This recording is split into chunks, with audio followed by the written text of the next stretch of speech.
प्रणाम अनंत श्री। 29 दिसंबर को आपका जन्मदिन आ रहा है। हम सभी अनंत पथ के मित्र इस अवसर पर बेसब्री से आपके जन्मदिन का इंतजार करते हैं और इस दिन को उत्सव पूर्वक मनाते हैं। एक बुद्ध पुरुष का हमारे बीच होना हमारे लिए सौभाग्य का विषय है। इस अवसर को आप किस तरह से देखते हैं और हम सब के लिए आपका क्या संदेश है? प्रणाम। देखिए, जन्म किसी का भी हो सौभाग्य का विषय है, प्रसन्नता का विषय है। जन्म है तो एक अवसर है, एक संभावना है। अब जन्म का कैसे सदुपयोग घटता है ये एक अलग बात है। बुद्ध पुरुष की जो बात उठाई है तुमने, तो मेरी दृष्टि में तो ये स्पष्ट ही है कि हर व्यक्ति बुद्ध ही है। बुद्ध पुरुष कोई अनोखी घटना नहीं होती। हर व्यक्ति के भीतर वही बुद्ध है, वही बुद्ध चेतना है, वही बुद्धा नेचर है। बस किसी के भीतर वो प्रकट हो जाता है, किसी के भीतर अभी थोड़ा पर्दों के पीछे छुपा रहता है। इसीलिए किसी को कम मानने की ज़रूरत नहीं है, ऐसा मानना भी नहीं चाहिए। और जिस शरीर मन में ये बुद्धत्व का आलोक घट गया है और जब हम उसके साथ उसके होने का उत्सव मनाते हैं तो वस्तुतः हम अपने होने का ही उत्सव मनाते हैं। एक गुरु, एक बुद्ध हमारा ही विस्तार होता है, हमारा एक्सटेंशन होता है। हम उसमें अपने आप को ही देखते हैं। इस चीज़ को जब हम ध्यान में रखते हैं तो ये यात्रा उत्सव की बड़ी अनूठी हो जाती है। अब तुमने पूछा है कि इस अवसर को मैं कैसे देखता हूँ। अगर तुम्हें पूछना चाहते हो अपने ही जन्म के इस अवसर को मैं कैसे देखता हूँ, एक सामान्य घटना की तरह। ये घटना घटी, जन्म हुआ, जीवन का हर पल घट रहा है, उसे वैसे ही देखा जा रहा है। जन्म का घटना किसी के हाथ में नहीं होता, मृत्यु का घटना किसी के हाथ में नहीं होता, बुद्धत्व का घटना भी किसी के हाथ में नहीं होता। घटता है अस्तित्व की अपनी रहस्यमय योजना के अनुसार, उस मिस्टीरियस कॉस्मिक लॉ के अनुसार, उस जागतिक नियम के रहस्य के अनुसार ये सब घटता रहता है। और ये घटना यही खूबसूरत है। एक बुद्ध जो होता है उसके भीतर ये समझ, ये अंडरस्टैंडिंग क्रिस्टलाइज हो गई होती है, पूरी तरह अपनी परिपूर्णता में उतर चुकी होती है कि जीवन में सब कुछ घट रहा है और इस घटते हुए जीवन चक्र को वो तटस्थ दृष्टा की तरह बस देखता है। ये चीज़ इतनी मुक्तिदायी होती है, इसीलिए जो लोग उसके साथ होते हैं, उसको देखते हैं, उनको भी मुक्ति का एहसास होता है। और ये मुक्ति का एहसास ही हमें उत्सव में बनाता है। उत्सव अलग से लाना नहीं पड़ता, उत्सव तो हमारे भीतर से फूटता है। अगर कोई कहे कि हम उत्सव को मनाएंगे, उत्सव की हम कोई दृष्टि डालेंगे, तो ये सब बेमानी है। जब भी जीवन स्पष्ट होता है, समझ स्पष्ट होती है, उत्सव अनेक अनेक रूपों में घटता है। तो मेरा अपने इस जन्म को देखना या किसी के भी जन्म को देखना वैसा ही है जैसा किसी भी घटना को देखना। इसमें कुछ भी विशेष मुझे नहीं दिखता।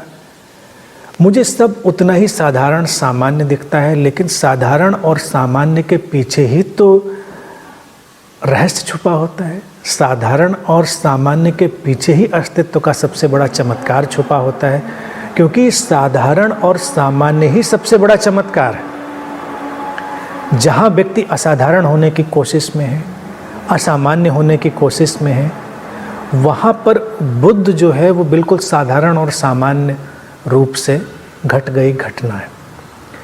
अब संदेश की जहाँ तक बात है, तो यूँ तो मैंने हमेशा कहा है कि संदेश कोई भी नहीं है। जो जिया जा रहा है हर पल वही संदेश है। संदेश अलग से दिया जाए उसकी बहुत प्रासंगिकता नहीं होती।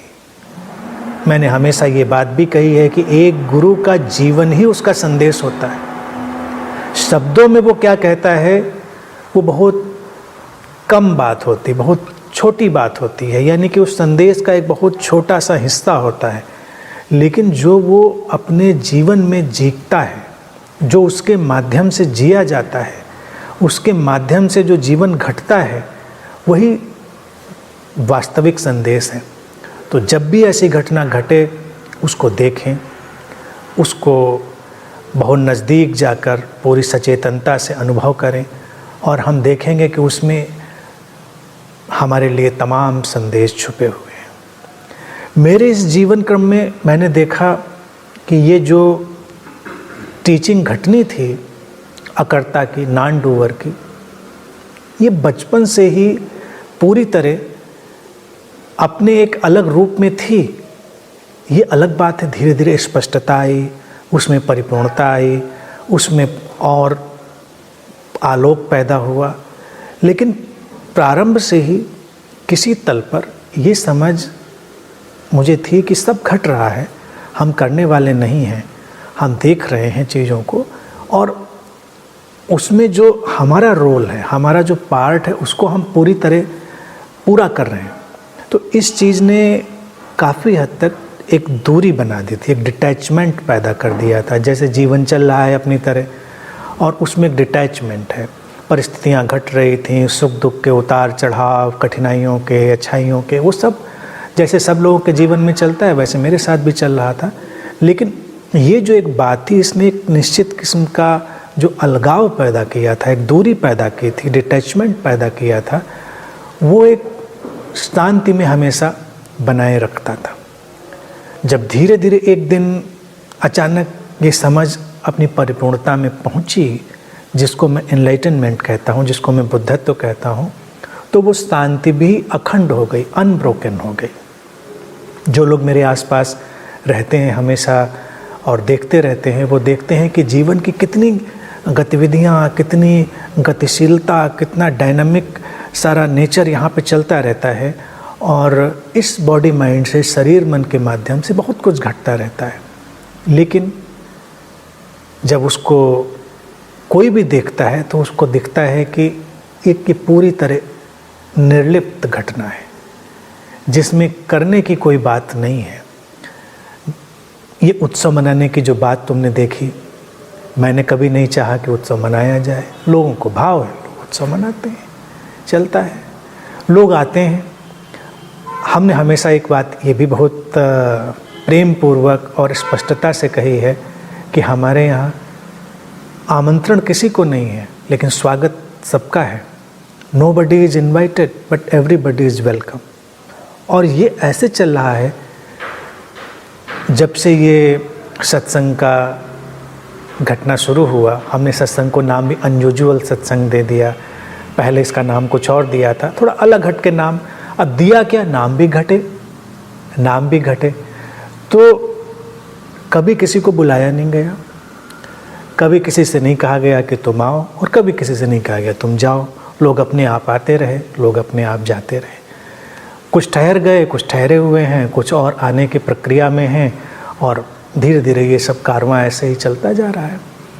तो ये अस्तित्व का रहस्य है। जब यहाँ पर कोई देखेगा तो उसको लगेगा कितना मेथड से चीज़ें चलती हैं, कितने डिसिप्लिन से। लेकिन इस मेथड और डिसिप्लिन को किसी ने बनाया नहीं है, ये अस्तित्वगत है, एग्जिस्टेंशियल है। तो ये जो यहाँ पर सब घटता है, इसी को मैं संदेश कहता हूँ कि जब तुम अगर सजग हुए तो तुम 2 घंटे में ही वो चीज़ देख लोगे। तुम मेरे एक प्रोग्राम में, एक अनयूजुअल सत्संग में जो तकरीबन 1.5 घंटे 2 घंटे का होता है, उसमें ही तुम आए, कोई भी आया, तुम आए का तात्पर्य कोई भी आया, तो वो 1.5-2 घंटे में ही देख लेगा कि यहाँ सब कैसे घटता है और कैसे सहजता से, स्पॉन्टेनियसली सब चीज़ें नैसर्गिक रूप से घटती हैं। और कोई 3 दिन के प्रोग्राम में आ गया, 5 दिन के प्रोग्राम में आ गया तो और ज़्यादा देख लेगा। किसी को और मौका मिल गया ज़्यादा रुकने का, देखने का, तो और ज़्यादा देख लेगा। किसी को मुझे व्यक्तिगत रूप से देखने का मौका मिला तो उसे और ज़्यादा कुछ चीज़ें बारीकी से दिख जाएंगी। तो ये जो बातें हैं, इनको इसलिए मैं कह रहा हूँ क्योंकि ये जो दर्शन है, जो दिखाई देगा, वही वास्तविक टीचिंग में बदलता है। कैसे कोई गुरु अपनी टीचिंग को जीता है। टीचिंग बोलने के लिए नहीं होती, टीचिंग होती है जीने के लिए। जब हम अध्यात्म में प्रवचनों को बहुत महत्व दे देते हैं, शब्दों को बहुत महत्व दे देते हैं, तो वो अच्छे हैं, प्रभावशाली हैं, उनका भी काम अच्छा होता है, उससे इनकार नहीं किया जा सकता। वो चिंतन के रूप में हमारे एक अच्छे सहायक के रूप में हमारे सामने रहते हैं सारे शब्द, लेकिन मौलिक संदेश तो उसके जीवन में होता है। इसीलिए मेरा हमेशा यही कहना है कि जब भी किसी बुद्ध के पास जाओ, किसी गुरु के पास जाओ, उसके शब्दों का आनंद लो, लेकिन शब्दों से परे उसके जीवन को देखो। ये अलग बात है, कई बार तुम्हें जीवन समझ में नहीं भी आ सकता है, क्योंकि तुम तो अपने ही फिल्टर से, अपने ही चश्मे से देखोगे। तुम जो देखना चाहोगे कई बार तुम वही देख लोगे। उस बात को भी हटा दिया जाए, तब भी उसके पीछे, उन सारे पर्दों, उन सारी परतों के पीछे उसके जीवन का कुछ ऐसा घटनाक्रम अनफोल्ड हो रहा होगा जो हमारे लिए संदेश बनेगा, हमारे जीवन को गति देगा, हमारी संभावनाओं को खिलने में मदद देगा।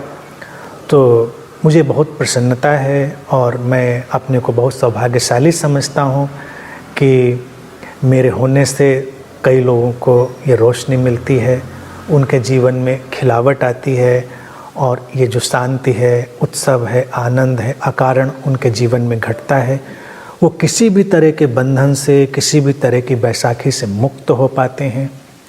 मैं किसी के लिए कोई बंधन नहीं, बैसाखी नहीं, एक मित्र के रूप में, एक सहयोगी के रूप में उनके साथ हमेशा उपस्थित हूँ। और जब भी कोई आवाज़ देता है, पुकारता है, उसके लिए मैं हमेशा उपस्थित हूँ। मैं उपस्थित हूँ का अर्थ हमेशा ये ध्यान रखें, अस्तित्व ने उपस्थित कर रखा है, क्योंकि मुझे नहीं पता अगले पल क्या होगा। अगले पल अस्तित्व अगर इस शरीर मन को विदा करना चाहता है तो विदा हो जाएगा, लेकिन जब है ऐसा तो ऐसा है। तो ये एग्जिस्टेंशियल हैपनिंग है, अस्तित्वगत घटना है, और लोग इसमें प्रसन्न हैं तो मैं भी प्रसन्न हूँ।